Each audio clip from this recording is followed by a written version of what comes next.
يا طالب العلم قم لا تنم فإن الزمان يا طالب العلم قم لا تنم فإن الزمان انقضى وانصرم فكن ما حييت ضنينا به فظنك بالوقت عين الكرم.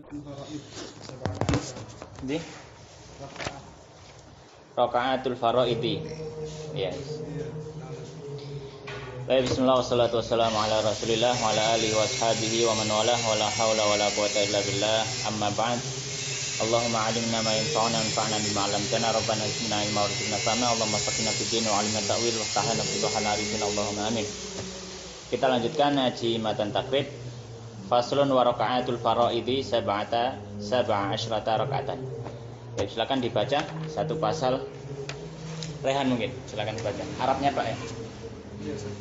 Faslun wa raka'atul faraidi sab'ata asyara raka'atan fiha arba'un salatuna sajdatan wa arba'un wa tis'una takbiratan wa tis'u tasyahhudatin wa asyru taslimati wa mi'atun wa salasun wa khamsuna tasbihatan wa jumlatul arkani fi sholati mi'atun wa sittatun wa ishruna ruknan fi subhi salasuna ruknan wa fil maghribi isnani wa arba'una ruknan wa fir rubaiyati arba'atun wa khamsuna ruknan wa man ajaza anil qiyami fil faridati sholat jalisan wa man ajaza anil julusi sholat muttaji'an. Baik, stop. Pembahasan berikutnya yaitu tentang jumlah rakaat dalam sholat fardu. Nah, ini pembahasan yang ringan ya, cuma pembahasan jumlah rakaat saja. Cukup kita baca saja. Qala musannif rahimahullah taala faslun, pasal yang baru, wa rakaatul faraidi, dan jumlah rakaat faraid sab'ata asyrata rakaat. Salat fardu itu ada 17 rakaat totalnya. Sehari semalam itu ada 17 rakaat. Dan di dalam 17 rakaat itu fiha, di dalam 17 rakaat ada arba'un wa salatuna sajdah, ada 34 sujud. Ada 34 sujud. Sebelum itu sab'a asyrata 17 rakaat. Berarti ini 2 rakaat subuh, 4 rakaat zuhur, 4 rakaat asar, kemudian 3 rakaat maghrib dan 4 rakaat isya. Berarti berapa? 17. Nah, ini yang fardu, ada 17. Baik, nah di dalam 17 rakaat ini fiha arba'un wa salasuna sajdah, ada 34 sujud. Wa arba'un wa tis'una takbirah, ada 94 takbir. Ya, nanti mungkin di luarin dihitung sendiri ya. Tinggal dikalikan saja. Berarti satu rakaat itu berapa takbir? Tinggal dikali, misalkan 2 rakaat kali 2, 4 rakaat. Baik, buatis atu tasyahhudatin, dan ada 9 kali tasyahud. Wa asyru taslimatin, dan ada 10 salam. Wa mi'atun wa salatuna wa khamsuna tasbihatan, dan ada 153 kali bacaan tasbih. Bacaan tasbih ini doa rukuk dan sujud. Karena doa rukuk dan sujud adalah bacaan tasbih. Subhana rabbil a'la dan subhana rabbil azim.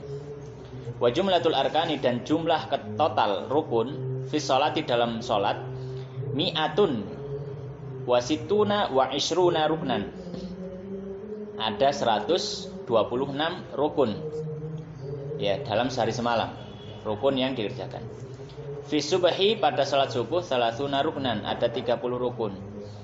Wa fil maghrib, dalam sholat maghrib, isnani wa arba'una ruknan, maghrib 42 rukun.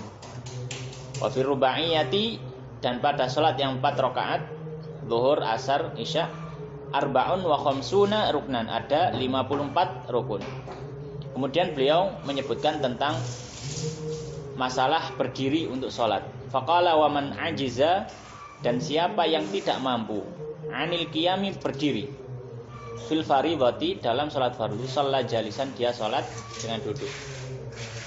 Seperti yang kita bahas kemarin, bahwasanya dalam sholat fardu berdiri sholat itu adalah rukun. Maka orang yang mampu berdiri kemudian dia sholat wajib tapi sambil duduk, maka tidak sah sholatnya. Itu bagi orang yang mampu untuk berdiri. Tapi orang yang tidak mampu untuk berdiri, maka boleh sholat dengan duduk. Yang tidak mampu berdiri boleh sholat dengan duduk. Ya, ukuran tidak mampunya itu seperti apa? Ukuran tidak mampunya ya karena sakit, ketika dia berdiri dan menahan sakitnya bisa menghilangkan kekhusyuan dan konsentrasi dalam sholat. Itu sudah dianggap sebagai apa? Sebagai ketidakmampuan. Jadi sakitnya itu sampai menghilangkan konsentrasi. Itu tidak mampu, ya. Itu tidak mampu. Tapi kalau orang bisa berdiri tapi tidak bisa sujud, maka dia tetap berdiri, nggak boleh langsung apa? Nggak boleh duduk. Ya, nggak boleh duduk. Orang boleh sholat sambil duduk hanya untuk yang tidak bisa berdiri. Kalau masih bisa berdiri, dia berdiri. Kalau nggak bisa sujud, ketika berdiri pas waktunya sujud dia baru duduk. Itu. Dia baru apa? Duduk. Kalau bisa berdiri, berdiri. Baik. Jangan kayak ada nih kemarin ya, misalkan saya habis kecepit, itu nggak bisa rukuk itu nggak bisa, ditekuk nggak bisa. Maka ketika sholat, ya tetap berdiri. Tapi nanti waktu mau rukuk kan dengan isyarat, nggak mungkin rukuk. Maka apa? Maka hanya dengan isyarat sambil duduk. Jadi longgo sih kemudian berisyarat. Tapi normalnya berdiri dulu, nggak boleh. Dia langsung duduk, sholat duduk nggak bisa. Orang dari rumah ke masjid bisa jalan kok, sholat sambil duduk gitu. Baik. Nah, maka berdiri itu adalah rukun bagi sholat fardu. Kalau sholat sunnah, dia itu adalah sunnah. Maka kalau orang sholat sunnah sambil duduk boleh dan sah, tidak membatalkan sholat. Tapi apa? Tapi pahalanya terkurangi, afdoliyahnya kurang. Baik. Kemudian waman ajiza anil julus, dan siapa yang tidak mampu untuk duduk pun tidak mampu karena sudah saking tuanya atau sakit yang parah, shalla muttaji'an, sholat dengan berbaring. Sholat dengan berbaring. Muttaji', maksudnya muttaji' di sini itu ya berbaring dengan miring, ya berbaring apa? Miring. Diusahakan dia miring dulu, jadi menghadapkan wajahnya dan dadanya ke arah kiblat dulu. Itu kalau bisa. Ya. Jadi kalau nggak bisa duduk maka miring. Sholat tidur sambil apa? Miring. Kalau tidak bisa sholat tidur sambil miring, baru dia apa? Terlentang. Ya. Mustalqiyan ala dhahr, terlentang. Nah, ketika terlentang, usahakan posisi kepala bisa menghadap arah kiblat. Jadi apa namanya? Ya mungkin kalau meja di ranjang rumah sakit kan bisa diangkat ya. Nah, mungkin diangkat sedikit supaya apa? Wajahnya tetap menghadap ke arah kiblat. Baik. Kemudian berikutnya fasl yang baru. Nah, Satria, silakan baca.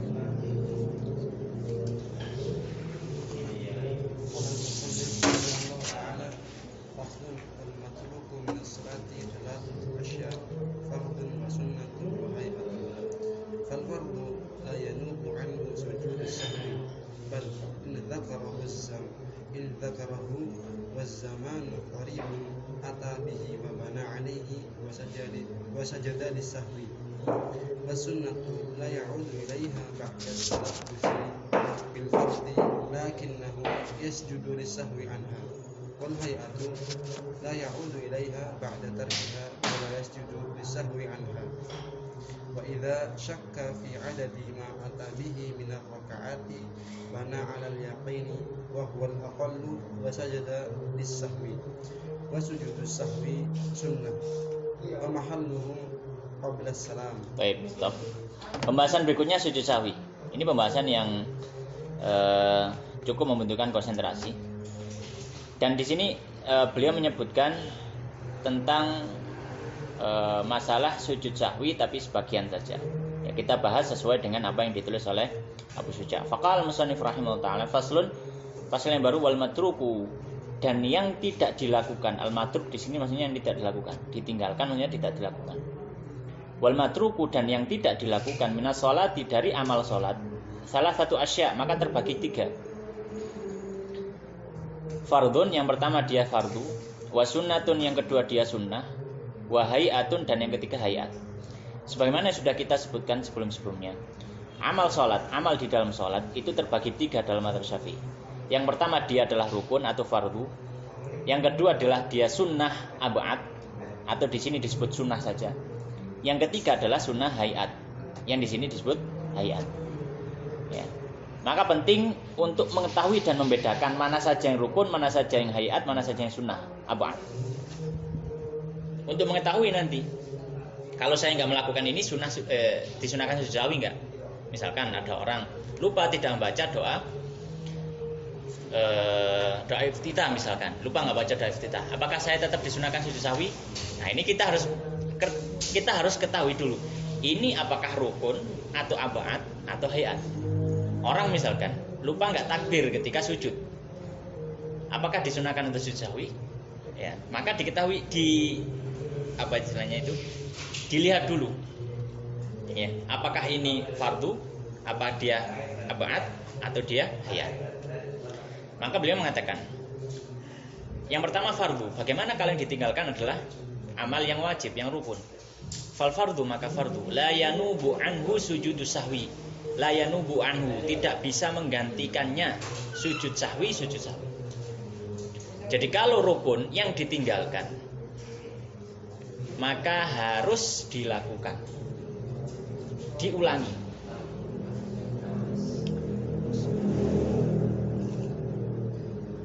Maka beliau memberikan tambahan penjelasan. Bahkan atau tetapi in dzakarahu, jika dia mengingat rukunnya tadi, waz zamanu dan waktu qaribun, masih pendek, berdekatan. Ya, berdekatan dari rukun yang dilupakan. Ya. Lupa nggak sujud, ingat pas berdiri, waktunya pendek, jalannya pendek. Ya.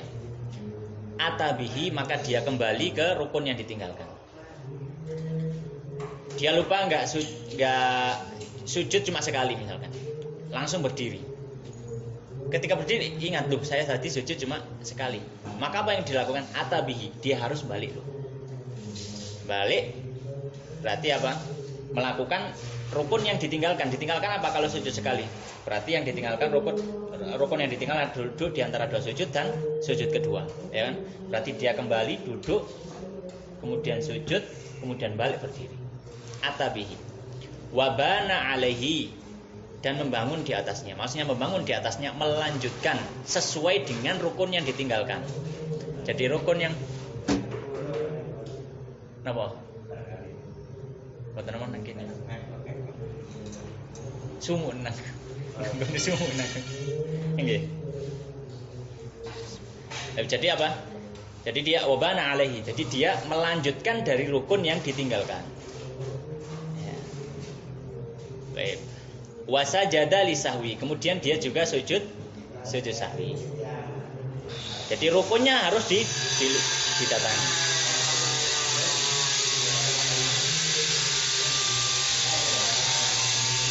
Baik. Wasunnatu, sedangkan yang sunnah, maksudnya sunnah di sini apa? Ab'ad. Ya. Sunnah ab'ad. Maka kalau sunnah bagaimana? La ya'udu ilaiha, maka tidak boleh kembali ke sunnah yang ditinggalkan.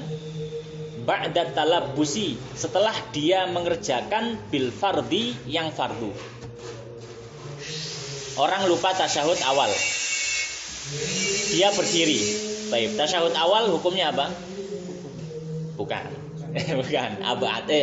Dia sunnah ba'ad. Sunnah ba'ad. Berdiri rakaat hukumnya apa? Fardu kan rakaat baru kan, fardu kan, berarti berdiri kan fardu. Maka ketika dia sudah masuk ke fardu dan meninggalkan rukun, maka dan meninggalkan ab'ad sunnah, ya, meninggalkan sunnah, maka nggak boleh kembali yang ke sunnah. Lanjut, dan ditinggalkan ya sudah, tinggalkan saja sudah. Seperti itu. Nah, Wa sunnatu la ya'udu ilaiha ba'da talawusi bil fardhi.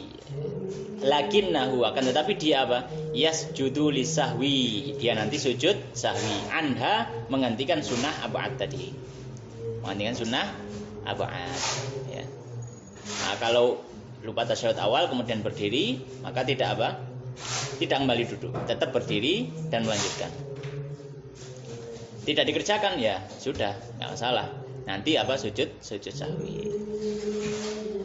Baik. Wal hayatu, yang ketiga hayat atau sunnah hayat. Wal hayatu, kalau yang hayat la ya'udu ilaiha, maka tidak perlu kembali kepadanya. Tidak perlu kembali kepadanya. Ba'da tarkiha, setelah dia meninggalkannya. Setelah dia meninggalkannya. Ya. Misalkan orang ketika turun untuk sujud, dia lupa tidak bertakbir. Bertakbir dalam mazhab Syafi'i, dia adalah masuk hayat. Maka nggak perlu dia kembali berdiri ngulangi takbir untuk sujud.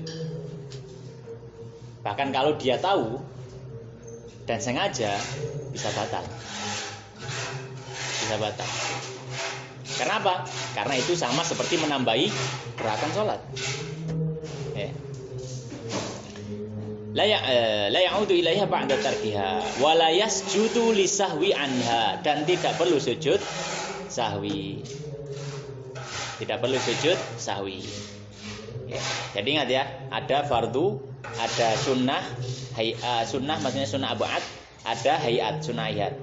Kalau fardu harus dikerjakan fardunya sujud sahwi. Kalau sunnah ab'ad, kalau sudah masuk ke fardu yang lain nggak boleh kembali. Ya, kalau sunnah ab'ad, sunnah. Dan dia sujud sahwi. Kalau sunnah hayat, kalau ditinggalkan nggak usah diulangi. Nggak usah diulangi. Dan tidak perlu sujud sahwi. Ini pembahasan umumnya seperti itu. Kemudian beliau mengatakan hukum sujud sahwi. Sekarang kalau orang itu sujud sahwi, misalkan nggak melakukan rukun, kemudian tapi dia sudah mengulangi rukunnya, terus ditambal.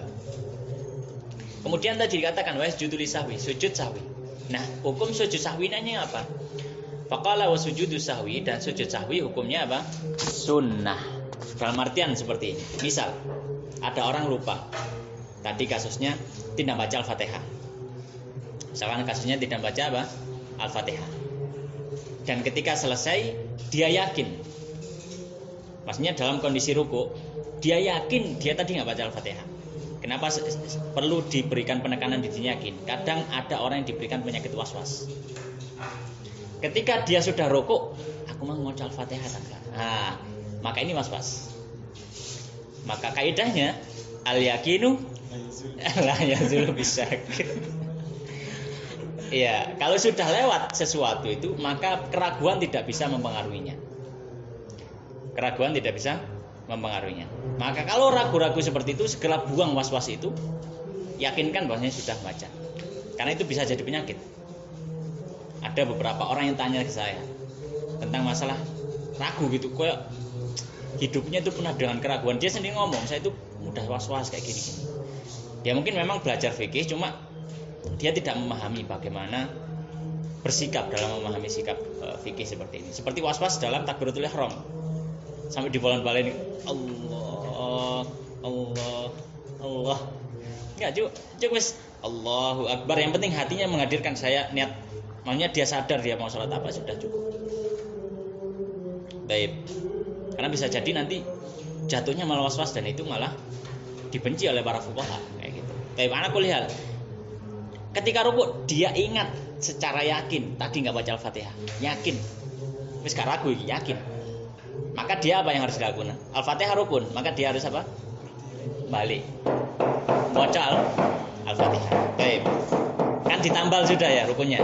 Kemudian dia rukuk dan seterusnya. Nanti setelah itu sujud sahwi. Taruhlah dia lupa nggak sujud sahwi, baru ingat 1 jam kemudian ketika di rumah, loh tadi saya sholat itu salah.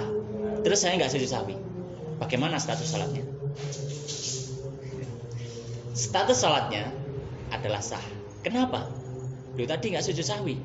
Karena sujud sahwi hukumnya sunnah. Sunnah kalau ditinggalkan tidak membatalkan satu ibadah. Sunnah kalau ditinggalkan tidak membatalkan satu ibadah. Sama seperti tasyahud awal misalkan. Orang lupa nggak tasyahud awal. Dan dia juga nggak sujud sahwi. Dia nggak sujud sahwi. Maka kalau selesai setelah itu, kemudian baru ingat misalkan, ketika di rumah 1 jam kemudian, nggak batal salatnya, nggak batal. Ya, baik. Maka sujud sahwi hukumnya apa? Sunnah. Wa mahalluhu qabla salam. Dan posisi sujud sahwi adalah sebelum salam. Dalam semua sebab sujud sahwi. Sebagian mazhab memisahkan. Ya, memisahkan. Kalau misalkan yang ini maka posisinya adalah sebelum salam. Kalau seperti ini alasannya ini maka setelah salam. Dalam mazhab Syafi'i mutlak apapun alasannya sujud sahwi pokoknya sebelum salam. Sebelum salam. Ketika selesai tasyahud kemudian sholawat, baca sholawat Ibrahimiyah. Sebelum salam dia sujud 2 kali. Baca bisa subhana rabbil a'la wa bihamdi bisa, atau subhana rabbil a'la, atau doa sujud, atau doa subhanalladzi la yanamu wala yashu. Ya. Bisa baca itu. Kemudian dia duduk. Rabbi firli seperti duduk di antara 2 sujud. Rabbi firli atau Rabbi firli warhamni wajibni wahdini warzuqni, atau Rabbi firli warhamni wajibni warfa'ni warzuqni wahdini wa'afini wa'fu anni. Pokoknya doa duduk di antara 2. Kemudian sujud lagi. Subhana rabbil a'la wa bihamdi, atau subhanalladzi la yanamu wala yashu, dan seterusnya. Kemudian duduk lagi. Kemudian langsung salam. Assalamualaikum warahmatullahi wabarakatuh. Itu sujud. Kalau lupa sujud sahwi. Kalau lupa sujud sahwi, maka dilihat. Kalau lupanya itu adalah setelah salam tapi tidak jangka waktu yang lama. Setelah salam diingatkan, tadi belum sujud sahwi.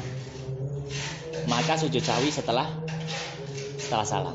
Baru di situ boleh sujud baru di situ sujud sahwinya setelah salam.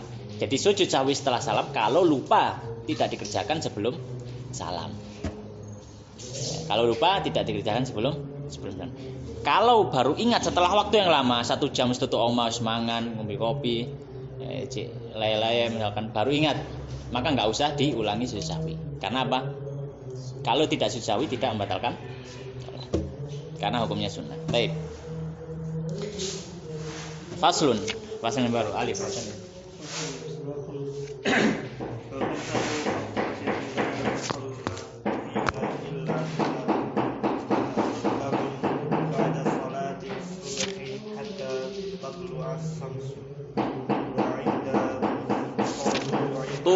Tulu'iha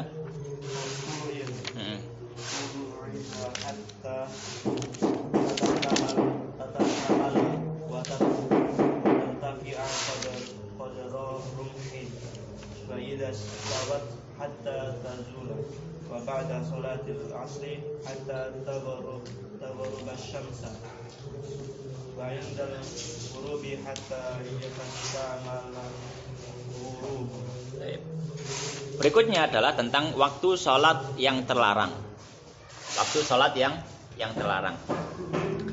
Beliau merinci ada 5. Jadi waktu sholat yang terlarang ada 5. Beliau rinci secara apa? Secara rinci. Faqala faslun, fasal yang baru. Wa khamsatu awqatin, dan 5 waktu. La yusalla fiha, tidak sholat padanya. La yusalla fiha, tidak sholat padanya. Dalam artian dilarang untuk sholat. Illa, kecuali sholatun laha sabab, kecuali sholat yang punya sebab.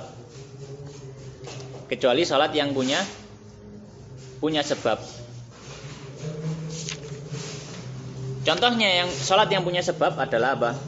Sholat khusuf, sholat gerhana bulan, atau sholat kusuf, sholat gerhana matahari. Ada sebab, ada gerhana, ya. Atau sholat itu ada sholat sebab, ya, ada. Atau yang lainnya yang ada sebabnya adalah sholat tahiyatul masjid, karena ada sebab. Dia masuk masjid, maka disunahkan sholat, ya, maka ada sebabnya. Atau sholat sunnah wudu, dia setelah berwudu dianjurkan untuk sholat, ada sebabnya. Dan sebab ini terbagi menjadi 3 dalam mazhab Syafi'i. Ada yang sebab mutaqaddim, sebab muqarin, sebab mutakhir. Sebab yang mendahului sholatnya atau sebab yang bersama dengan sholatnya, atau sebab yang ada setelah sholat, atau sebab yang ada setelah sholat, ya. Sebab yang ada setelah sholat. Kok setelah sholat sih? Kebalik sih. Oh iya, kalau ya Van, sebab mutaqaddim tadi adalah sebabnya ada dulu. Tadi apa tamongan apa? Iya bener ya, berarti sebab sebelum sholat ya. Oh iya. Mutaqaddim sebab sebelum sholat. Jadi sebab terus baru sholat. Muqarin sebab bareng sholat. Mutaakhir sholat dulu baru sebabnya. Ya. Baik. Maka kalau kayak sholat gerhana, ini namanya sebab muqarin. Kenapa? Karena dia sholat pas sebabnya masih ada. Orang nggak boleh sholat gerhana kalau gerhana sudah habis. Orang boleh sholat gerhana kalau gerhananya masih ada. Maka sebab barengan sama dengan sholatnya. Dan yang kedua saya sebutkan tadi seperti tahiyatul masjid atau salat wudu, salat sunnah wudu. Ini namanya sebab mutaqaddim. Munculkan sebabnya dulu, baru sholat. Kalau nggak ada sebabnya nggak bisa sholat. Orang nggak mungkin sholat tahiyatul masjid sedangkan dia masih di luar. Dia masuk dulu baru apa? Sholat. Maka dua sholat ini, dua jenis sholat ini, sebab mutaqaddim dan muqarin, ini nggak apa-apa untuk dilaksanakan di waktu terlarang. Dengan syarat memang tidak sengaja mencari waktu terlarang. Misalkan dia di rumah, wis surup misalkan, sengaja nang masjid tak sholat tahiyatul masjid, ngenteni surup, ini nggak boleh.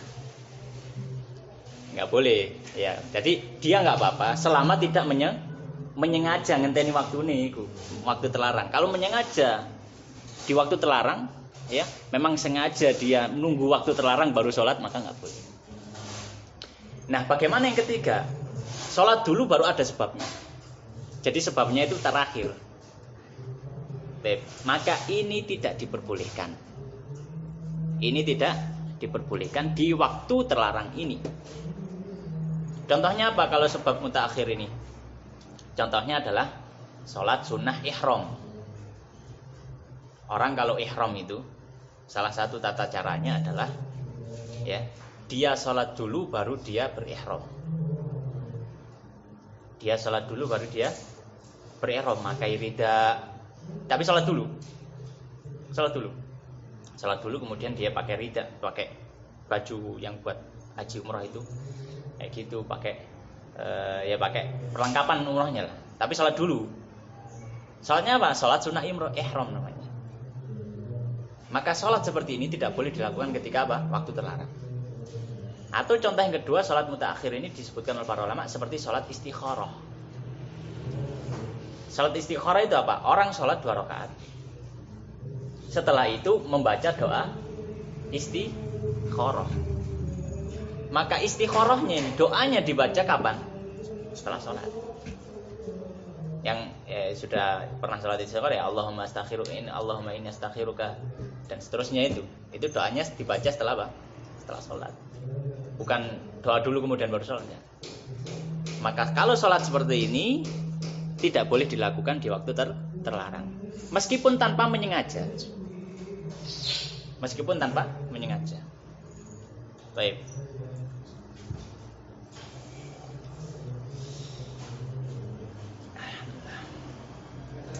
Baik. Maka ini ilah sholatun laha sabab, punya sebab ya. Baik. Kemudian beliau menyebutkan apa saja waktu sholat terlarang ini. Qala ba'da sholati subuhi, setelah sholat subuh. Setelah orang sholat subuh, maka nggak boleh sholat, hukum asalnya. Kecuali apa? Sholat laha sabab, yang punya sebab yang sudah kita rinci tadi. Hatta tatul asyamsu, hingga terbit matahari. Ini yang pertama berarti.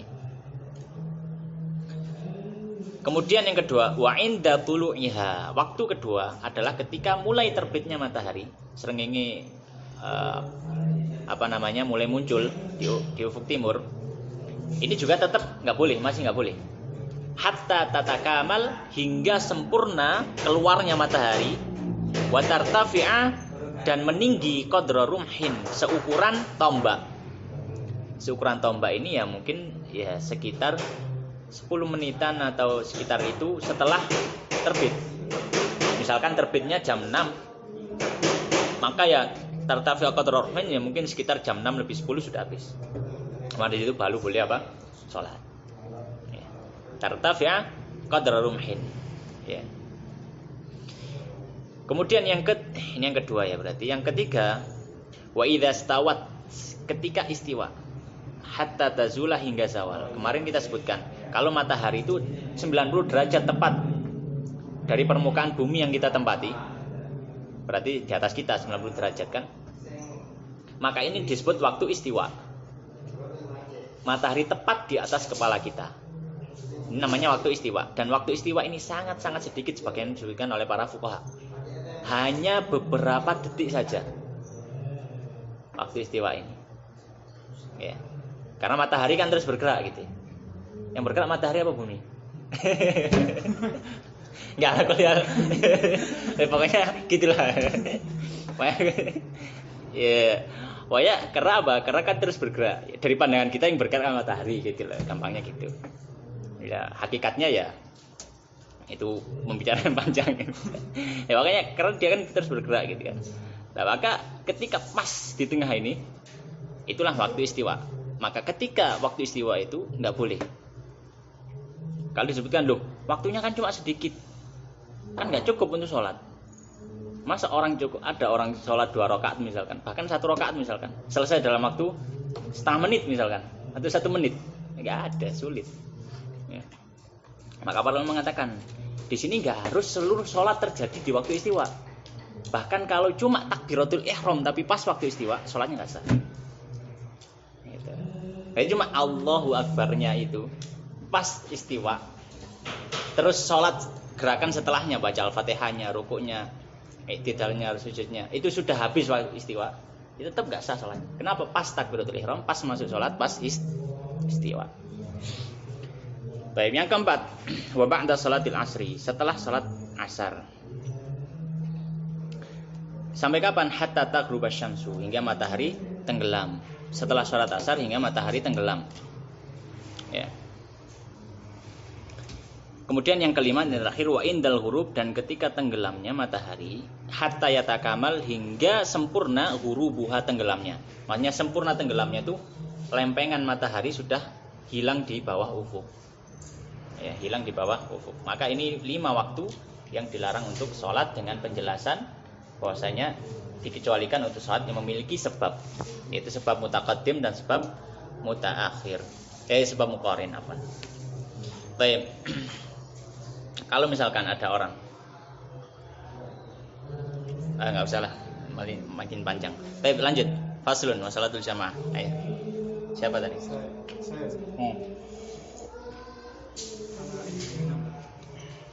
Fadhal. Om Ben enggak? Salatul jamaati sunnatun muakkadatun wa 'alal ma'mumi an yanwiyal ihtimama dunal imami wa yajuzu an ya'tamal qurru bil abdi wal balighu bil murahiqi wa la tasihhu qudwatu rajulin bi imra'atin wala qari'in bi ummin wa ayyu maudi'in shalla fil masjidi bi sholatil imami fihi wa huwa alimun bi sholatihi ajza'ahu ma lam yataqaddam alaihi wa in shalla fil masjidi wal ma'mumu kharijal masjidi qariban minhu wa huwa alimun bi sholatihi wa la haila hunaka jaza. Wis ya. Oh ya, sudah. Baik, berikutnya pembahasan salat jamaah. Qala musannif rahimahullah taala, faslun, fasal yang baru, salatul jamaati, dan salat jamaah hukumnya sunnatun muakkadatun, adalah sunnah muakkadah sesuai pendapat atau sesuai apa yang disampaikan oleh Abu Syuja dalam matan takribnya ini. Dan ini adalah pendapat yang lemah dalam mazhab Syafi'i. Qaul dhaif fil mazhab Syafi'i. Pendapat yang mu'tamad dalam mazhab Syafi'i, salatul jamaah adalah fardu kifayah. Fardu kifayah. Jadi itu yang mu'tamad dalam mazhab Syafi'i. Dalam artian fardu kifayah apa? Kalau dalam satu kampung atau dalam satu tempat yang ada manusianya di situ, kalau tidak ada yang mensyiarkan salat berjamaah, semuanya berdosa. Tapi kalau sudah ada yang mensyiarkan salat jamaah, maka gugur dosa dari yang lainnya yang tidak menjalankan salat berjamaah. Ya. Wa salatul jamaati sunnatun muakkadah. Ini sunnah sunnah muakkadah ya kalau dalam yang dipilih oleh Imam Abu Syuja di sini. Dan ini adalah qaul Imam Rafi'i. Tapi Imam Nawawi menyelisih beliau. Dan kemarin sempat kita ngobrolkan dengan Satria, salah satu kaidah dalam mazhab Syafi'i. Kalau misalkan Imam Rafi'i dan Imam Nawawi berselisih, mana yang kita ambil? Imam Nawawi. Imam Nawawi pendapatnya menjadi mu'tamad mazhab Syafi'i. Meskipun kita tidak menutup mata bahwasanya memang ada sebagian para ulama yang mengatakan salat jamaah adalah sunnah muakkadah. Baik. Dalam mazhab yang lain mengatakan salat jamaah adalah fardu ain.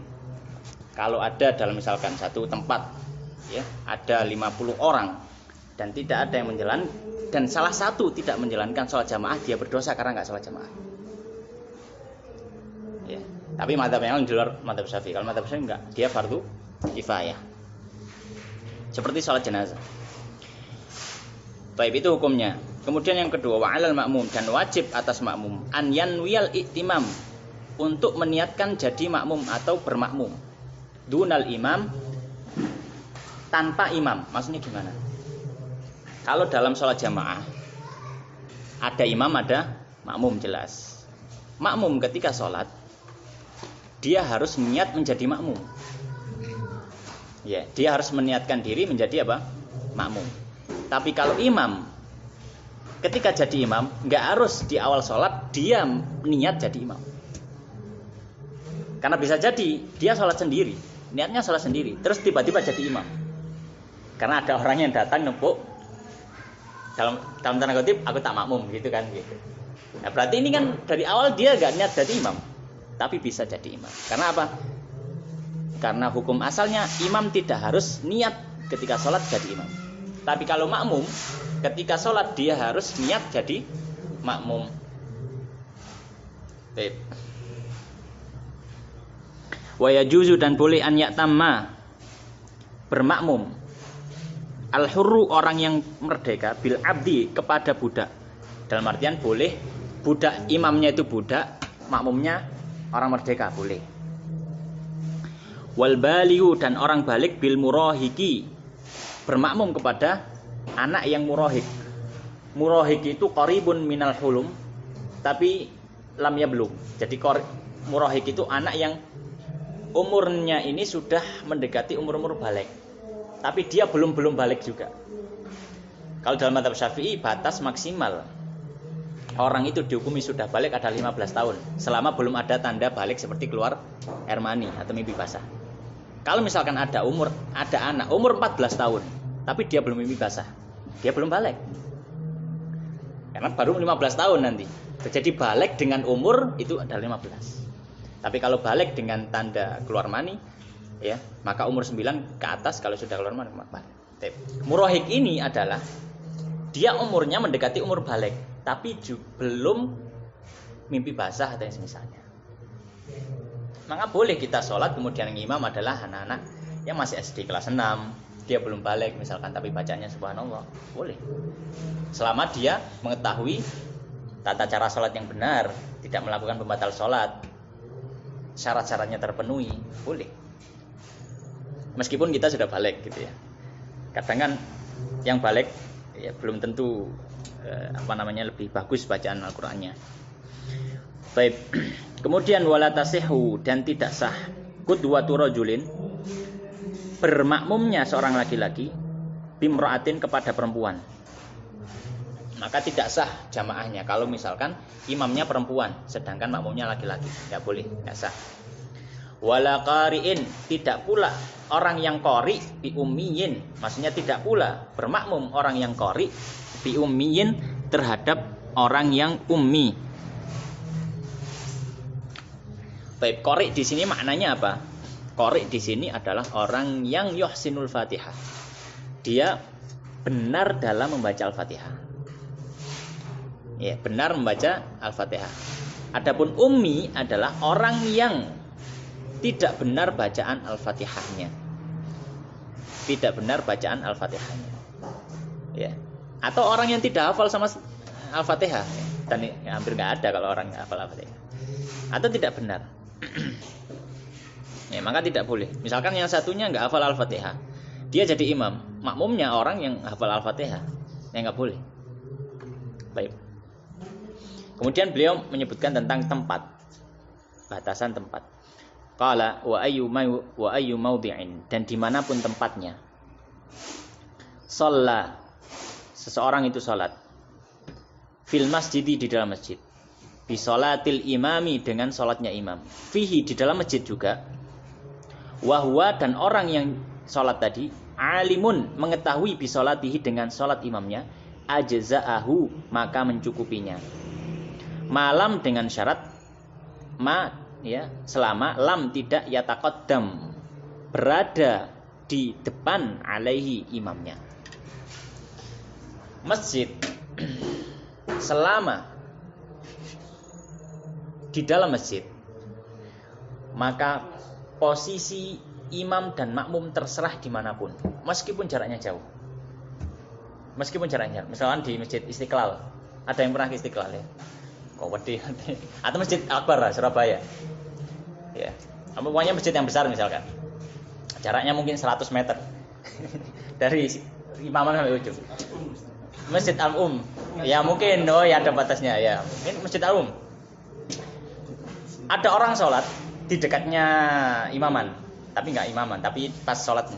Ada sholat di situ. Yang satu sholat jamaah 50 meter di belakangnya. Iya, 50 meter di belakangnya. Tapi masih dalam masjid, 50 meter di belakangnya. Maka sah jamaahnya.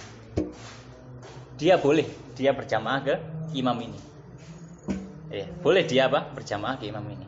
Loh, imamnya kan nggak tahu. Kalau ada orang yang jadi makmumnya. Tadi ingat, imam tidak dipersyaratkan untuk niat jadi imam. Yang penting adalah orang itu niat jamaah, itu sudah. Jadi 50 meter di dalam masjid. Masa kayak di rumah kok itu bisa? Tuh, itu kan di luar masjid. Nanti ada penjelasan beda. Ini dalam masjid. Dalam masjid. Jangan satu di sini, yang belakang di pojokan sana. Kalau di Al-Um itu kan terpisah ya, yang masjid sama yang. Tapi dia masih dalam ini bangunan masjid. Iya, masih masjid. Baik. Nah, masjid kemudian sana. Dengan syarat. Yang pertama, dia mengetahui gerakan imam. Syarat pertama. Yang kedua yang disebutkan di sini adalah posisi makmum tidak berada di depan imamnya. Tidak berada lebih depan daripada imam.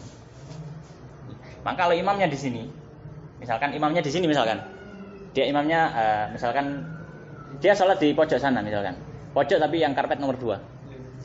Dia mau bermakmum, tapi dia sholatnya di sini karpet nomor 1. Maka ini di depannya, maka nggak boleh sah. Ya. Karena Nabi SAW menyampaikan, ju'ilal imamu liyu'tamma bihi. Imam dijadikan sebagai iktimam. Iktimam berasal dari kata imamun. Imam satu unsur kata dari kata amam. Amam apa mananya? Amam, anak, ya di depan. Karena nggak mungkin ada orang saya mengikutimu terus dia berada di depannya. Itu namanya dia nyangking, nggak mengikuti gitu. Baik, al-iqlal seperti itu. Nah itu posisi kalau misalkan keduanya di dalam masjid. Baik, nah bagaimana kalau misalkan posisinya seperti yang disebutkan Rehan, satunya di luar masjid? Maka di sini dibahas. Wa in shalla jika salat fil masjid di dalam masjid. Maksudnya imam ini salat di dalam masjid. Wal ma'mumu kharijal masjid, dan makmumnya di luar masjid. Qariban minhu, dekat dengannya. Ya. Dekat dengan hu ini balik ke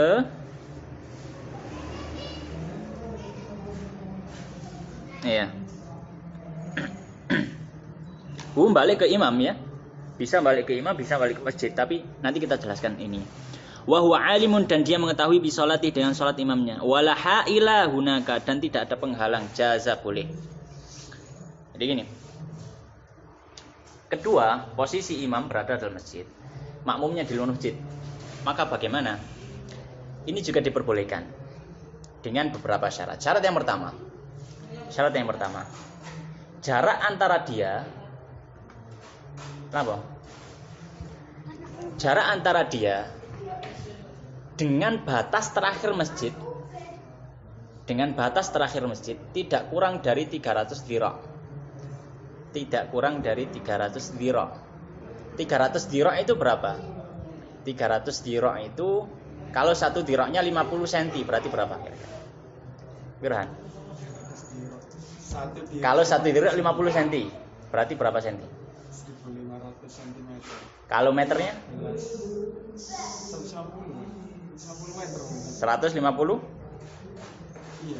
150 meter. Kali 3. Iya, 150 meter. Baik.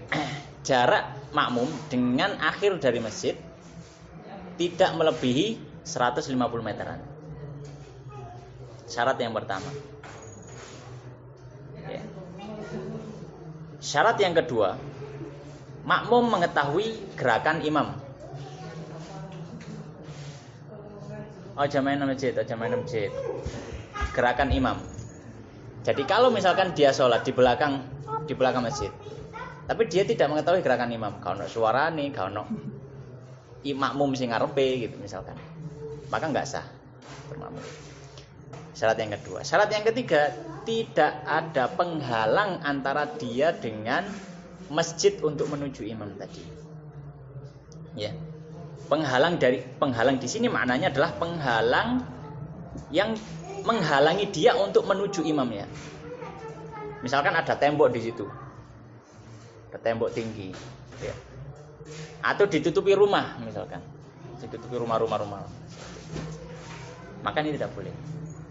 Tapi kalau misalkan penghalangnya adalah ya jalan yang kecil, ya, atau jalan, atau mungkin apa jenenge parit atau sungai yang memungkinkan untuk direnangi, diseberangi, maka masih boleh. Maka masih boleh. Itu tiga syaratnya.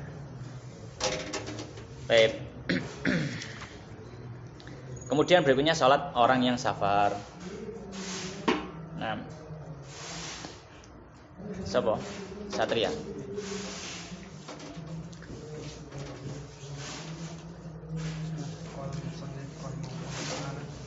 فصل ويجوز للمسافر قصد الصلاة الرباعية بخمسة شرائط: أن يكون سفره بغير معصية، وأن تكون مسافته 16 فرسخا، وأن يكون مؤديا للصلاة الرباعية، وأن ينوي القصر مع الإحرام، وأن لا يأتم بمقيم.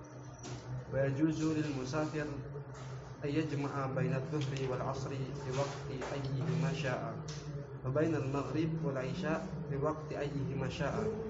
ويجوز للحاضر في المطر أن يجمع بينهما بوقت الأولى منهما. Baik. Pembahasan berikutnya adalah sholat orang yang safar. Baik. Qala musannif rahimahu ta'ala, faslun, pasal yang baru. Wa yajuzu, dan boleh lil musafir, bagi orang yang safar, qasru sholati rubaiyah, untuk mengqasar salat yang 4 rakaat.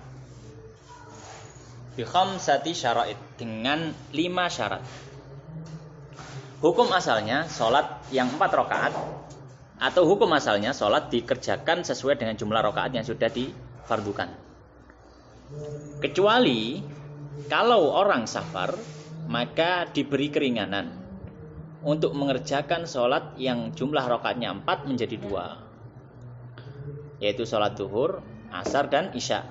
Boleh jadi 2 saja, dikosor namanya, kita sudah paham. Tapi kosor dalam safar ini harus memenuhi syaratnya. Di sini disebutkan ada 5 syarat. Yang pertama apa? An yakuna safaruhu, yaitu safarnya fi ghairi maksiyah, dalam selain maksiat. Syarat yang pertama. Ya, syarat yang pertama. Jadi dalam selain maksiat di sini gini. Orang safar dan hubungannya dengan maksiat itu terbagi menjadi 2 secara umum.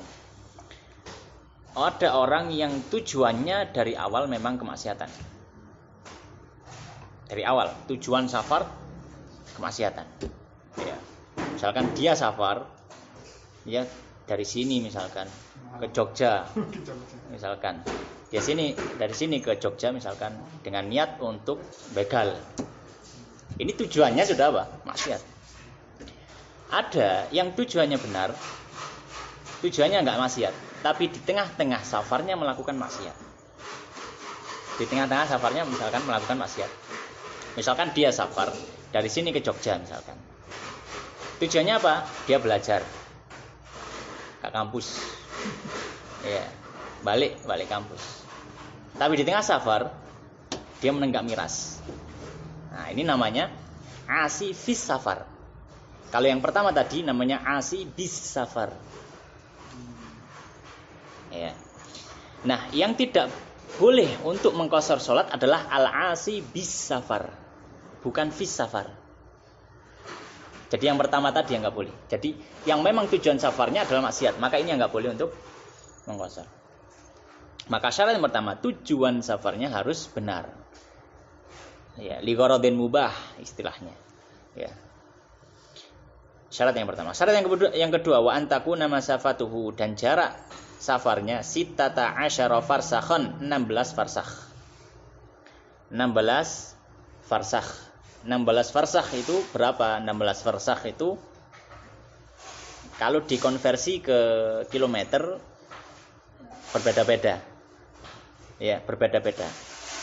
Makanya kalau dikonversi ke kilometer itu antara ya sekitar 80 sampai 90 km. Antara 80 sampai 90 km. Ya. Baik. Kalau nggak salah pernah saya tulis ini di Telegram. Fikirgram. 16 farsah. 16 farsah. Kalau tidak salah tepatnya itu 89. Menurut apa yang dihitungkan oleh Syekhuna Dr. Labib. Sebentar. 89. Soalnya ini berbeda ya, berbeda-beda dalam mengkonversi. Ada yang 88 km, ada yang ngomong 82 km, ada yang ngomong 89 km, ada yang ngomong 114 km. Ya. Jadi ala kulli hal misalkan kita ngambil taruhlah 89 lah. 89 atau 85 lah. Ya segitulah, sekitar pokoknya 80 ke atas. Pokoknya 80 ke atas. Itu perkiraan jaraknya. Kalau kurang dari itu maka nggak boleh qashar. Sini Malang berapa kilo? Kurang dari ya. Paling 60-an, maka tidak boleh qashar. Mungkin boleh qashar ketika sampai Blitar sana ya. Sudah pojok-pojok Malang Selatan mau ke Blitar. Ya. Di sana. Ya. Jadi 80 ke atas lah, lalu boleh qashar. Kalau misalkan masih kurang dari 80 maka tidak diperbolehkan untuk qashar. Syarat yang ketiga wa an yakuna muaddiyan, dia ya melaksanakan sholat rubaiyah tadi, sholat 4 rakaat tadi di waktunya. Ya, di waktunya. Maksudnya apa sih? Maksudnya gini. Sholat yang boleh diqashar ketika safar itu adalah sholat yang diwajibkan atasnya ketika itu, yaitu waktunya itu. Jadi gambarannya gini. Misalkan kalau ada orang yang mau mengqadha sholat, di safar. Dia seminggu yang lalu lupa nggak sholat isya. Sekarang dia safar, dia mau mengqadha sholat. Maka ini adalah sholat yang dia tetap wajib padanya. Tapi itu bukan waktunya sebenarnya. Karena waktunya sudah lewat. Karena dia sekarang qadha. Nah, sholat yang boleh dikosor adalah sholat yang ada, yaitu sholat pas di waktunya itu. Kalau mau qadha sholat di tengah safar, nggak boleh dikosor. Kerjakan dengan jumlah sebenarnya. Itu. Kerjakan dengan jumlah sebenarnya. Syarat ketiga. Syarat yang keempat, wa an yanwiya, dan dia meniatkan al-qasra, untuk mengqasar ma'al ihram, ketika dia takbiratul ihram. Jadi ketika dia masuk sholat, dia sudah niat untuk qasar. Jangan di tengah-tengah sholat dia baru niat qasar. Dapat 1 rakaat, wis tak qasar ae. Kemudian dia cuma nambahi 1 rakaat, maka tidak boleh. Ya, maka tidak diperbolehkan. Syarat yang kelima, wa an la ya'tamma, tidak bermakmum bimukimin, dengan orang yang tidak safar, atau dengan orang yang mukim. Dengan orang yang mukim. Maknanya mukim di sini adalah bermakmum kepada orang yang tidak qasar sholatnya. Maka kalau kita bermakmum kepada orang yang sholat secara lengkap nggak diqasar, kita nggak boleh qasar.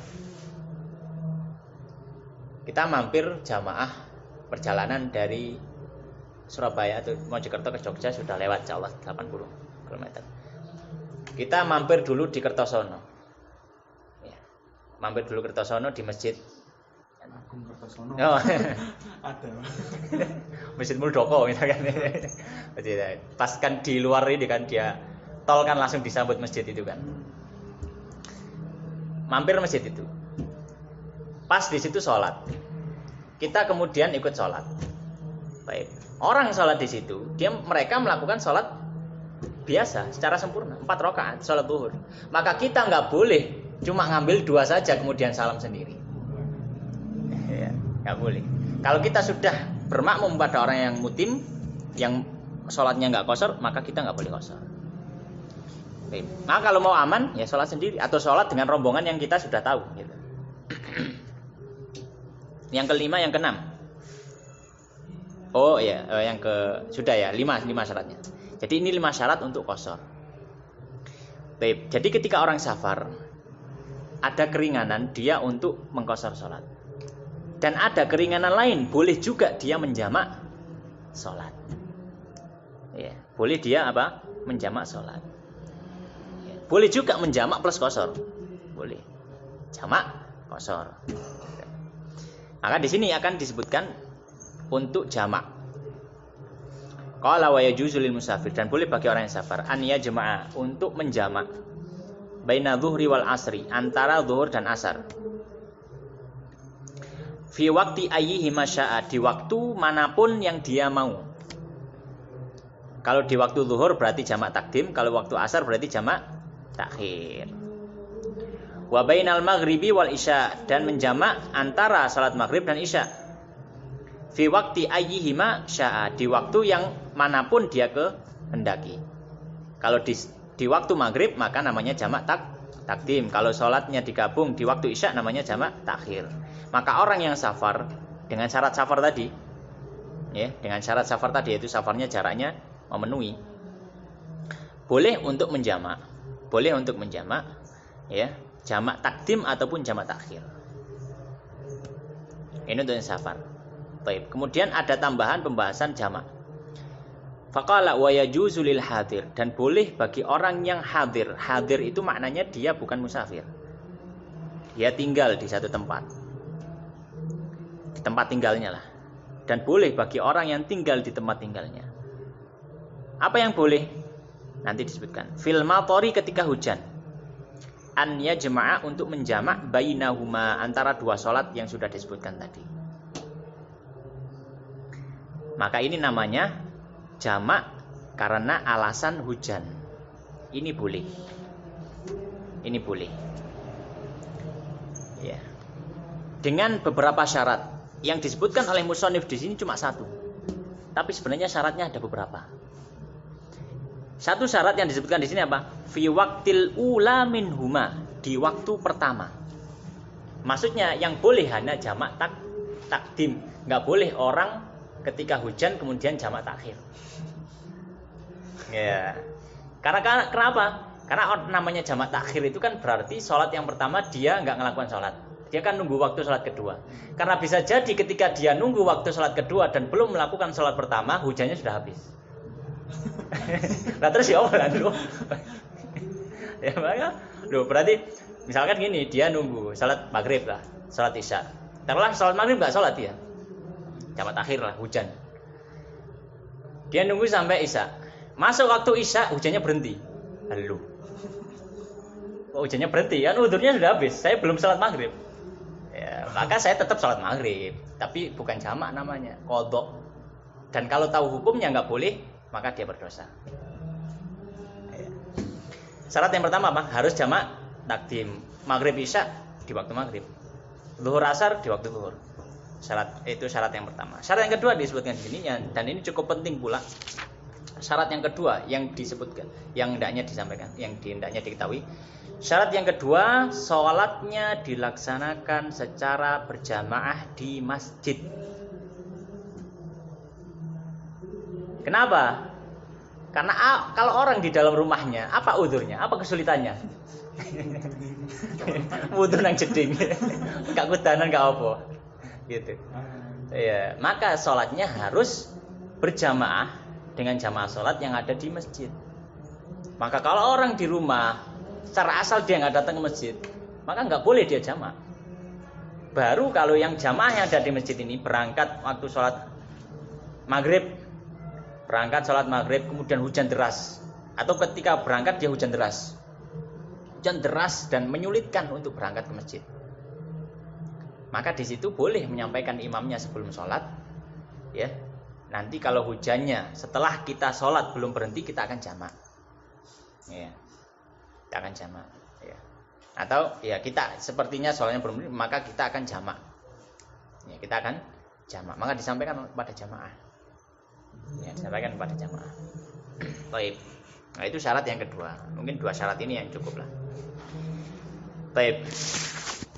Jadi yang berhak memutuskan itu jamaah. Berhak memutuskan apa jamaah. Kalau misalkan atau imam yang punya ini. Tapi dengan memilihat maslahat juga. Kalau misalkan maslahatnya kurang bagus, misalkan karena orang merasa kok tambah aneh masjid itu, misalkan. Maka sudah, karena dalam mazhab Syafi'i yang utama adalah sholat dikerjakan sesuai dengan bentuk aslinya. Meskipun ketika safar boleh qashar, tapi yang utama dia tetap sholat seperti jumlahnya. Ya. Baik. Kemudian berikutnya adalah sholat Jumat. Sama siapa? Alif. Faslun wa saraihu Jum'ati sab'atu asya. Al-Islamu wal bulughu wal aqlu wal hurriyah wal dhukuriyah wal sihhah wal istiqan wal syara'itu fi'liha thalathatun an yakuna baladu misran aw qaryatan wa an yakuna adadu arba'ina min ahli jum'ati wa an yakuna waqtu baqiyah fa in kharajal waqtu aw adimati udima atau adima? Adima adimati syurutu Sulliyat atau soliyat? Sulliyat.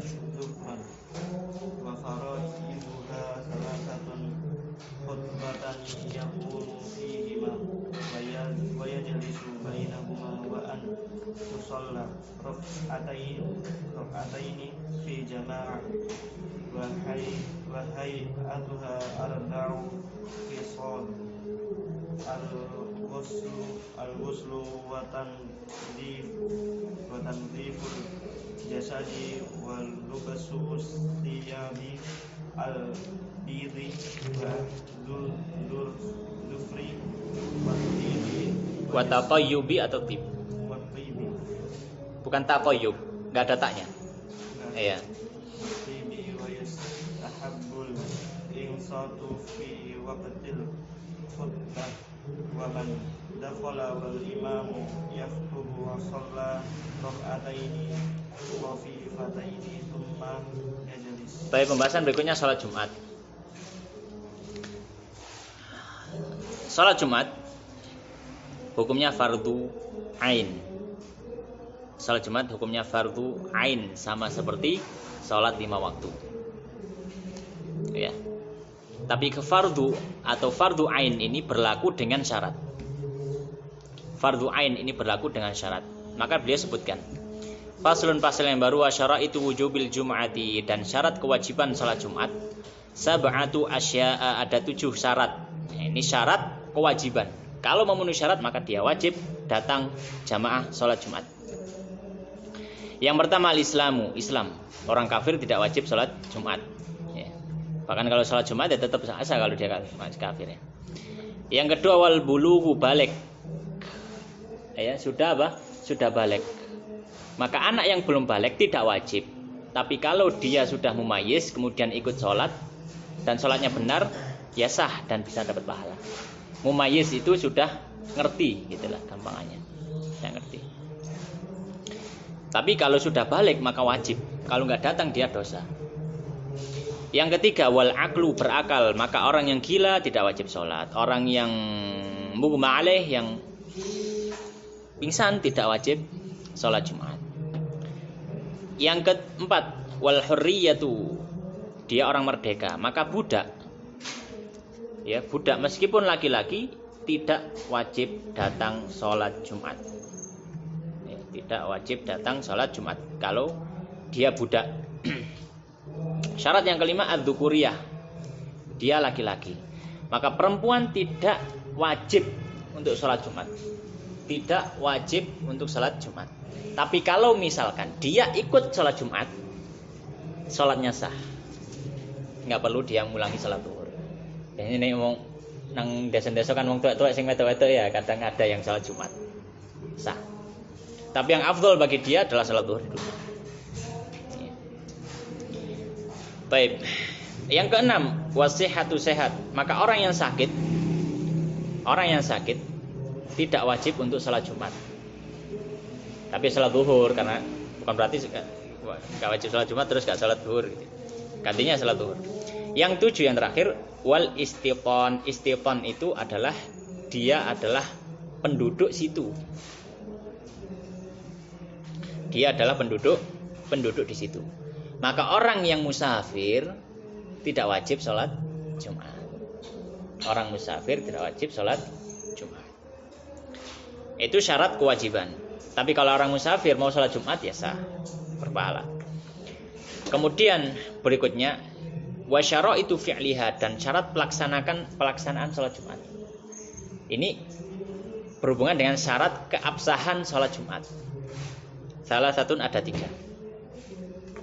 Yang pertama an yakunal baladu, negeri tersebut adalah misron, kota, au qaryatan atau kampung. Dalam artian tempat dilaksanakan sholat Jumat itu adalah sebuah kampung yang ditempati orang-orang secara permanen, bukan nomaden. Ya. Maka para ulama menyampaikan kalau misalkan orang-orang suku Badui Arab yang mereka tidak punya tempat tinggal, mereka tinggalnya berpindah-pindah sesuai dengan sumber mata air atau stok makanan yang ada di situ. Kalau sudah habis pindah. Maka hukum asalnya mereka tidak sah untuk melaksanakan sholat Jumat. Karena apa? Karena mereka nomaden, cuma bikin tenda atau apa, 3 bulan lagi pindah tempat. Itu. Maka harus tempat apa? Tempat yang dia itu ya al-balad, jadi ya tempat yang dipenghuni apa? Ada penghuninya. Syarat yang kedua wa an yakunal adadu, dan jumlahnya adalah arba'ina, 40 orang, min ahlil jum'ati, dari orang yang wajib Jumat. Dari orang yang wajib Jumat. Syarat yang kedua. Maka dalam mazhab Syafi'i tidak sah pelaksanaan sholat kalau jumlah orangnya kurang dari 40. Kalau jumlah orangnya kurang dari 40. Ya, Tapi beberapa mazhab yang lain memperbolehkan, atau beberapa ulama yang lain memperbolehkan di luar mazhab Syafi'i ya. Di luar ulama Syafi'i ya. Memperbolehkan jumlahnya kurang dari 40 boleh. Ada mana 12 boleh. Tapi kalau dalam mazhab Syafi'i minimal 40. Kalau kurang tidak sah salat Jumatnya, ngulangi salat zuhur. Ulangi salat zuhur. Yang keempat, yang ketiga, wan yakunal waktu bagian dan masih ada waktu. Wan yakunal waktu dan waktu zuhur bagian masih tersisa. Maka kalau sudah lewat waktunya, habis waktu zuhur dan belum melaksanakan salat Jumat, maka diqadha. Dan qadhanya bukan qadha Jumat, karena Jumat nggak bisa diqadha. Qadhanya qadha zuhur. Ya, qadhanya qadha zuhur. Hanya di sini disebutkan fa in kharajal waktu, maka jika sudah habis waktunya, keluar waktu zuhur sudah habis. Au udimat asyurutu, atau tidak memenuhi syaratnya.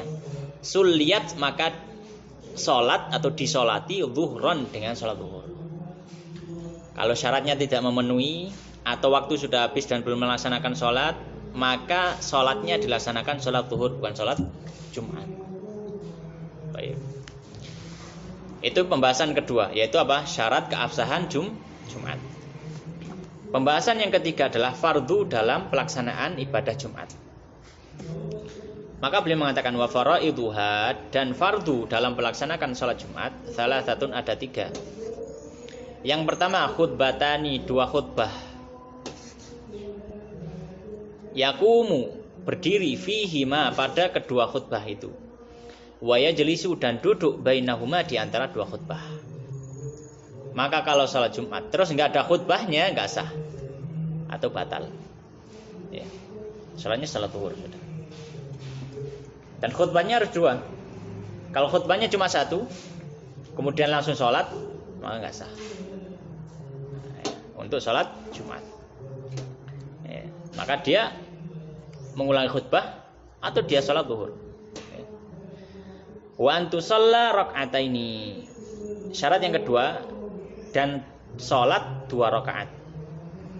Fi jama'atin, di dalam jamaah. Maksudnya jamaah ya yang mencapai berapa tadi?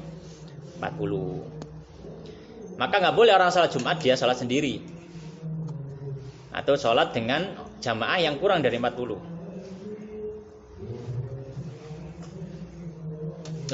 Kan 3 ya. Oh, waya jelisu bainahuma ini dihitung kedua mungkin ya. Atau dihitung 1. Wa faraidu salat, atau 2 khutbah ini dihitung 2. Khutbah pertama, khutbah kedua, gitu mungkin ya.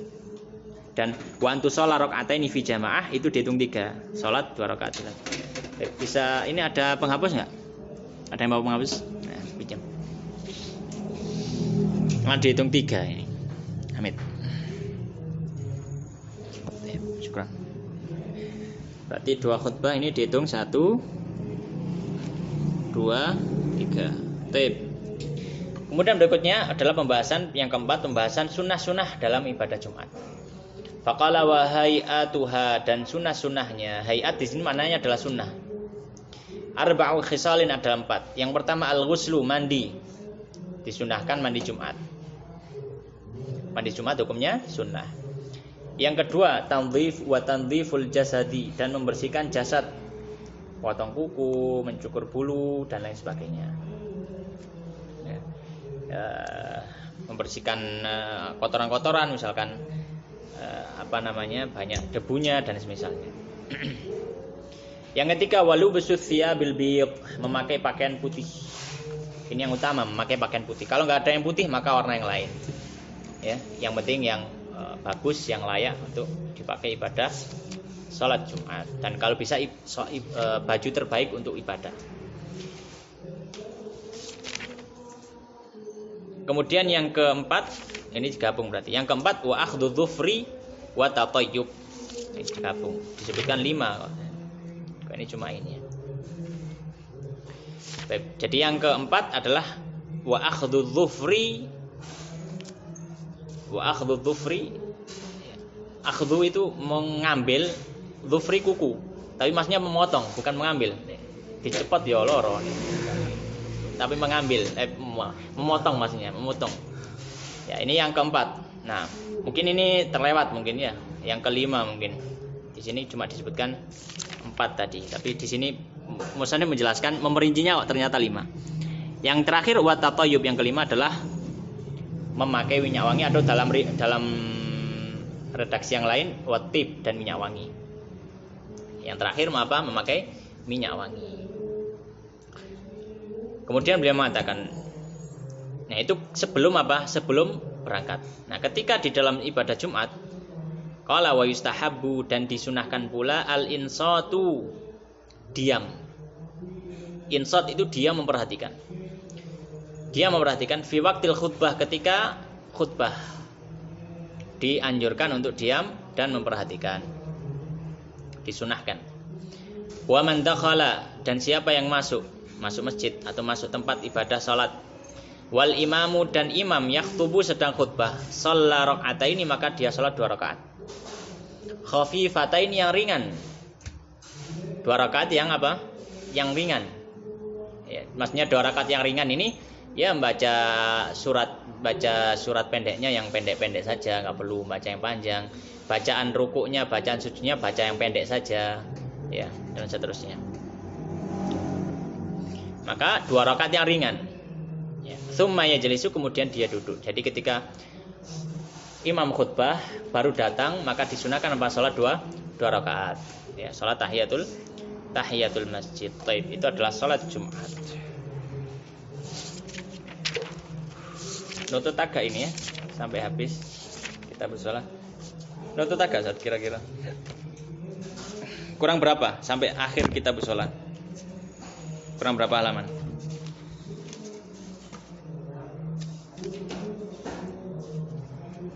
Kurang 2 lembar? 3 lembar? Ya. Kurang 3 lembar. Baiklah, kita baca lagi. Perlu ada sesi tanya jawab atau? Perlu sepertinya. Oh, perlu ya. Ya, saya tanya jawab sih. Monggo, silakan. Siapa dulu? Saya dulu. Iya, iya. Tadi mengenai ini apa? Rukun sholat. Kalau misalnya yang tadi, yang awal-awal tadi. Nah, Kalau misalnya kita itu kan bukan tertinggal, malah ketambahan misalnya. ketambahan. Sujud 3 kali misalkan. Enggak Ustaz, maksudnya kan saya di rakaat ketiga seharusnya kan hanya membaca Al-Fatihah aja. Tapi saya juga baca surat pendek. Oh, gitu. Itu gimana Ustaz? Maka perlu sujud sahwi? Enggak. Kalau nambahinya dia adalah nambahi hayat, maka dia seperti meninggalkan hayat. Karena bacaan surat pendek itu hayat. Gitu. Tapi kalau menambahinya adalah menambahi rukun atau menambahi sesuatu yang kalau ditinggalkan itu sujud sawi, maka sujud sawi. Ya. Maka sujud sawi. Misalkan tasyahud awal 2 kali, maka dia apa? Sujud sawi. Atau misalkan sujud 3 kali, sujud rukun, nambahi 1 sujud, dia sujud sawi. Tapi kalau yang ditambahkan adalah hayat, maka tidak sujud sawi. Kayak gitu, wallahu a'lam. Kalau ini contohnya tuh, contoh sunnah Abu'ad. sama Kalau sunnah Abu'ad ini, sunnah Abu'ad kalau dalam mazhab Syafi'i yang pertama adalah, masih ingat kemarin yang belajar? Bukan. Sunnah Abu'ad yang pertama adalah tasyahud awal. Yang kedua adalah sholawat pada tasyahud akhir. Sholawat pada tasyahud akhir. Ya.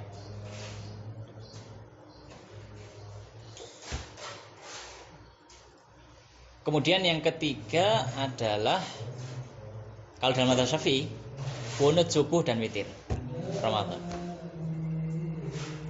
Kalau kita beriltizam dengan mazhab Syafi'i misalkan, dan kita mampu untuk melihat secara istidlal, pendalilan memang kuat yang qunut subuh. Kalau kita sholat sendiri misalkan, kita lupa nggak qunut subuh, kita sujud sahwi. Tapi kalau misalkan kita bermakmum pada imam yang nggak qunut subuh, kita ikuti jamaah. Baik. Jadi kurang lebih ada 3 itu. Itu sunnah Abu'ad. Sebenarnya kalau diperinci ya lebih dari itu. Cuma paling nggak itu sudah gambaran cukup umum lah. 3. Kalau rukun, saya sebutkan rukun saja ya. Kalau sunnah hayat ya. Karena sunnah hayat itu pokoknya selain ab'ad dan rukun dia sunnah hayat. Oh iya. Maka saya sebutkan rukun saja. Kalau rukun yang pertama takbiratul ihram. Ucapan Allahu Akbar ketika mau sholat. Yang mau sholat ya, bukan Allahu Akbar lain. Intikal enggak. Bukan kan? Takbiratul ihram rukun 1. Yang kedua membaca Al-Fatihah. Rukun, baca Al-Fatihah. Kemudian yang ketiga adalah ruku. Posisinya bukan doanya. Tapi posisi ruku. 3. Yang keempat posisi i'tidal. Posisi i'tidal. Yang kelima posisi sujud. Sujud 1, sujud 2 berarti ada 7. Ya. Kemudian yang ke 7 ya ada 6 ya. Kemudian yang ke-7 duduk di antara 2 sujud. Kemudian yang ke-8 adalah tasyahud akhir. Tasyahud akhir. Ya. Tasyahud akhir adalah rukun. Sebentar.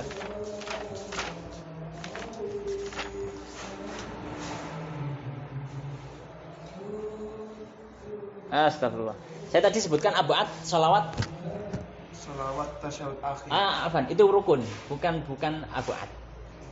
Jadi yang bukan ab'ad. Jadi sampai hapus saja salawat pada tasyahud Awal. salawat kepada Nabi pada tasyahud awal. Salawat kepada Nabi pada tasyahud awal. Kalau salawat pada berarti ini tadi apa? Duduk di antara 2 sujud, kemudian tasyahud akhir, kemudian salawat kepada Nabi pada tasyahud akhir, kemudian salam yang pertama. Ada 10 ini. Ya. Ini adalah apa? Rukun. Ya, plus nanti tambahi tumakninah dan niat tadi. Pokoknya yang kelihatan ya, yang kelihatan nampak gerakannya itu. Selain itu, hayat. Takbiratul intiqal, bacaan iftitah, doa-doa sujud, doa ruku, doa i'tidal, semuanya apa? Hayat. Gitu kan. Wallahu taala. Baik, ada lagi pertanyaan? Iya.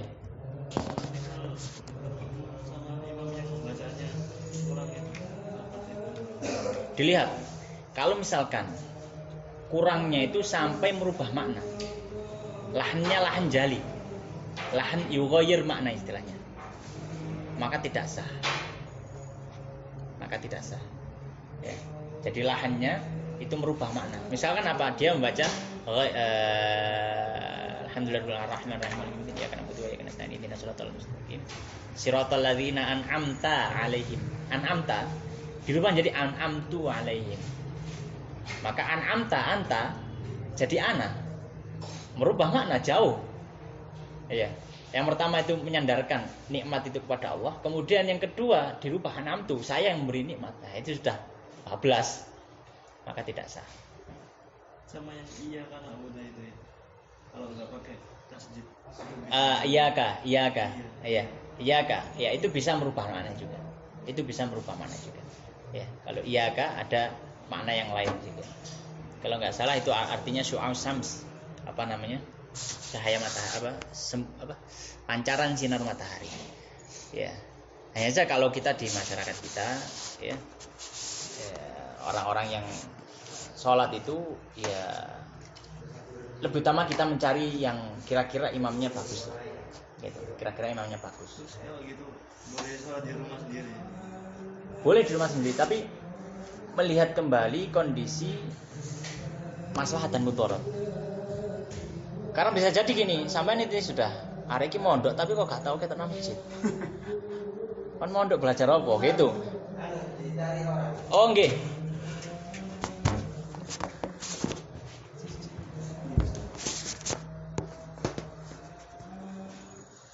Itu ndi, Mang?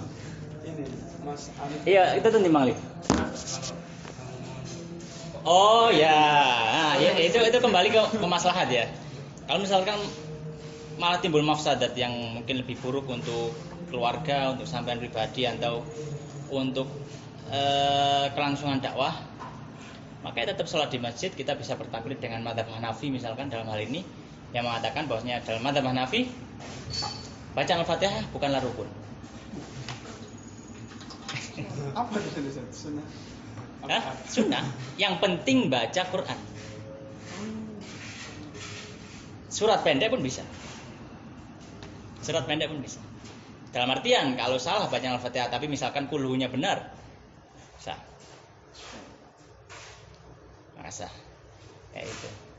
Kenapa? Dalilnya apa mereka? Dalilnya adalah firman Allah Subhanahu wa taala. Dalilnya Quran kuat. Faqra'u ma tayassara min. Baca yang mudah bagi kalian. Al-Fatihah mudah, baca.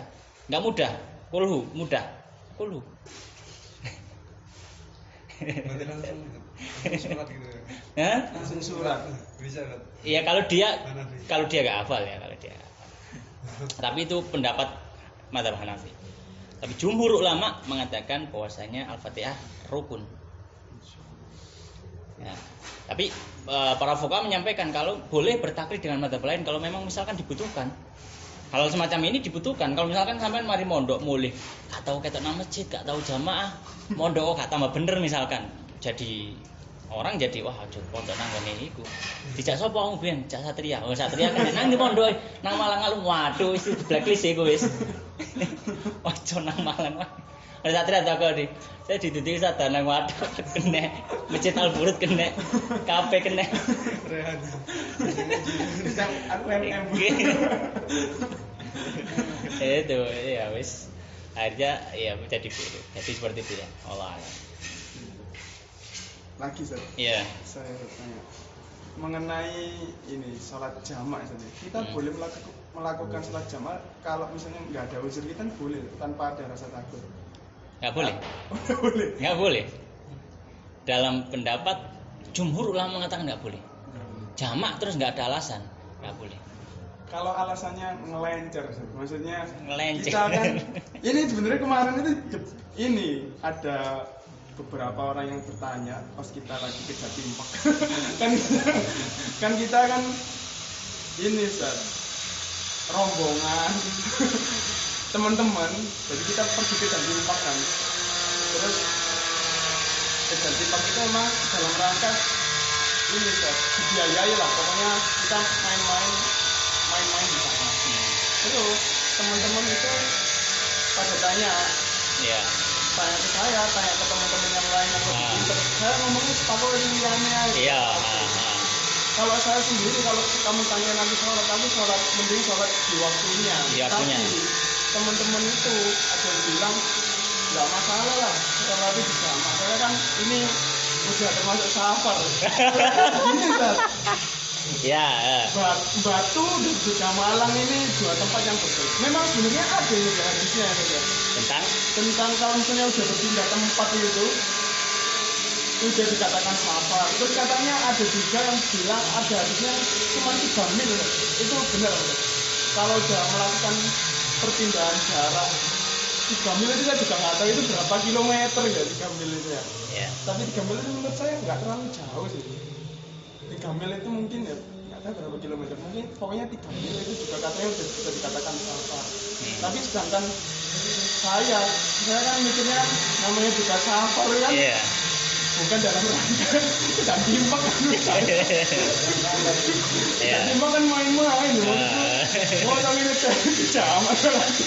Aku mending sholat bersama orang-orang ya teman saya sama jamaah yang ada di sholat di waktunya lah gitu. Waktunya seperti itu. Makanya ada teman-teman, tapi teman-teman saya yang jamak jurusannya KI ya saja pasti ya lebih memilih pendapat teman saya yang jurusan KI lah, yang lebih pinter gitu. Ya silakan kalau gitu. Pokoknya aku sholatnya sesuai dengan waktunya. Soalnya kan janji makan main-main ini. Di jamak ini nggak masuk namanya. Dan jadi yang pertama masalah hadis, Nabi Shallallahu Alaihi Wasallam pernah keluar safar. Kemudian beliau mengqasar salat ketika sampai di satu tempat yang dekat dengan Madinah, dekat dengan Madinah. Beliau qasar di situ, qasar salat. Sebagian ulama mengambil dari hadis ini, pokoknya dia disebut safar secara urf meskipun dekat atau jauh ya sudah safar. Tapi jumhur ulama mengatakan safar harus dengan batas tertentu. Nggak cukup hanya dengan urf. Nggak cukup hanya dengan dari kota Mojokerto ke Mojosari kemudian safar, kemudian dia sebut safar. Harus ada jarak tertentu. Itu yang jumhur mazhab 4 mazhab. Iya, jumhur 4 mazhab. Iya. Jadi tidak cukup hanya pokoknya dianggap safar, enggak bisa seperti itu. Nah, ada ukurannya. Dan ukurannya berapa? Kalau dalam mazhab Syafi'i adalah 4 burd. 4 burd kalau dikonversikan itu sama-sama satuan zaman dulu, 4 burd yang 16 farsah. Hanya ada khilaf ketika konversi modern. Kalau konversi modern ada khilaf. Tadi yang saya sebutkan. Tapi ukuran yang enggak ada khilaf adalah 4 burd atau 16 farsah. Karena disebutkan riwayatnya dalam Bukhari. Saya Bukhari sebutkan. Dari riwayatnya Ibnu Abbas atau kalau enggak salah Ibnu Umar. Ya bahwasanya mengqashar salat ya. Ibnu Abbas dan Ibnu Umar kalau enggak salah mengqashar salat ketika jarak 4 burd. 4 burd kalau dikonversi 16 farsah. Konversi modern agak beda. Pokoknya 80 ke atas. Baik. Adapun yang hadis tadi, Nabi keluar dari kota Madinah ketika di satu tempat yang masih dekat dengan kota Madinah, Nabi sudah qashar. Maka hadis ini memiliki tafsir tidak nyel-nyelan, tidak ya sudah itu safar sudah diambil itu, bukan. Makanya para ulama mempersyaratkan orang baru boleh qashar ketika sudah keluar dari daerahnya. Antum safar dari Mojokerto ke Jogja, safar bukan? Safar. Tapi antum nggak boleh qashar ketika baru nyampe Merangkal. Baru boleh qashar kalau sudah nyampe Mojo Agung. Mojo Agung deket nggak sama Mojokerto? Agak jauh. Agak jauh dan agak deket. Ya, karena ya jaraknya hitungannya adalah dia masih jarak antar kota, bukan jarak tempat tinggal. Mojo Agung adalah perbatasan dengan Mojokerto. Kalau dihitung dari Mojokerto ya jaraknya dekat sekali. Maka begitulah ketika Nabi safar, safarnya jauh, tapi Nabi baru qashar di luar Madinah. Jadi seperti itu. Jadi dalam kasus itu tadi yang lebih mendekati kebenaran adalah apa yang sudah antum lakukan. Sholat di waktunya. Karena itu bukan safar dari satu sisi. Sisi yang lain, safarnya itu hanya untuk main-main dan itu ada beberapa rincian kalau untuk main-main itu kayak gitu. Kalau memang tujuannya karena untuk refreshing dalam artian sudah lelah belajar dan apa kita butuh refreshing dan lain sebagainya, sebagian beberapa fuqaha menyatakan boleh kayak gitu. Wallahu taala. Ada lagi? Ada yang tersisa? Enggak apa-apa, satu lagi wis. Oh, satu aja. Ini mau dhuwur. Sampai sing ngomong mari dhuwur soalnya. Kate dhuwur soalnya. Mari Apa hukumnya diimami dengan orang yang kayak preman, dia bertato gitu. Iya. Iya, itu gimana tentunya? Baik, imamatul fasik sah dalam fikih. Imamatul fasik. Yang jadi imam orang fasik. Orang fasik itu apa? Orang yang melakukan kemaksiatan dosa besar. Atau melakukan dosa kecil, kalau ditimbang dengan ketaatannya kalah ketaatannya. Itu fasik. Maka imamatul fasik sah, tapi makruh. Tapi kalau dari sisi sah, apa hukumnya? Sah, salat sah. Misalkan. Dan orang bertato itu bukan ukuran fasik atau fasik. Bukan ukuran fasik kan. Bisa jadi dulu pernah ya preman atau apa, bertobat bisa saja. Jadi kita harus memastikan dulu.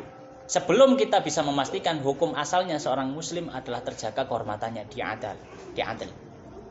Dia bukan orang fasik. Ya, meskipun tampangnya, modelnya ya madharnya apa penampilannya ya kayak gangster gitu. Bisa jadi dia bertobat. Wallahu taala. Tapi kita akhiri Insyaallah kita lanjutkan pertemuan berikutnya. Allah ta'ala alam sallallahu ala nabiyina Muhammadin wa ala alihi washabihi ajmain. Kita tutup dengan doa kafaaratul majelis. Subhanakallahumma bihamdika asyhadu an la ilaha illa anta astaghfiruka wa atubu ilaik. Assalamualaikum warahmatullahi wabarakatuh.